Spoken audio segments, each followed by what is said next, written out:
Bonjour à tous, nous sommes ici à Poigny-la-Forêt, dans les Yvelines, chez Françoise Cotier, dans un jardin qui fera partie le week-end prochain des rendez-vous du ministère de la Culture. Un jardin qui est riche par ses surprises, par ses trouvailles, par ses couleurs aussi.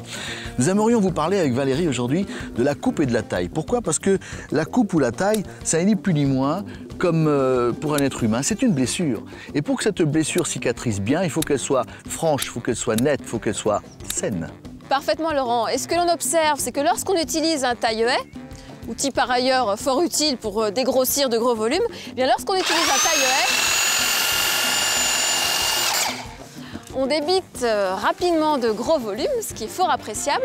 Alors le problème, c'est qu'en y regardant de plus près, on s'aperçoit que les rameaux sont déchiquetés. Donc pour obtenir une coupe bien franche et donc une meilleure cicatrisation, il n'y a qu'une solution.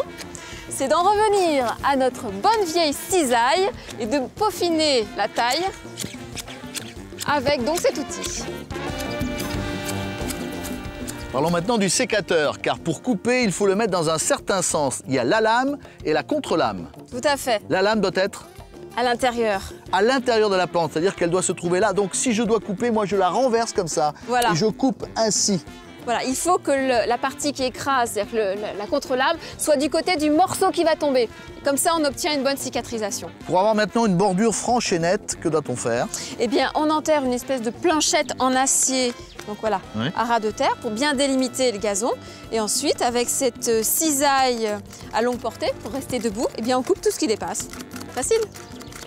Enfin, le secret pour avoir une belle pelouse, pour faire une belle tonte. Alors pour avoir une belle moquette, Laurent, il n'y a pas de secret. C'est tous les 2-3 jours, il faut se promener avec cette bonne vieille tondeuse à lame hélicoïdale. Ah, bon courage. Hein. Il faut savoir ce qu'on veut, hein. Mais je vous la prêterai si vous êtes sage.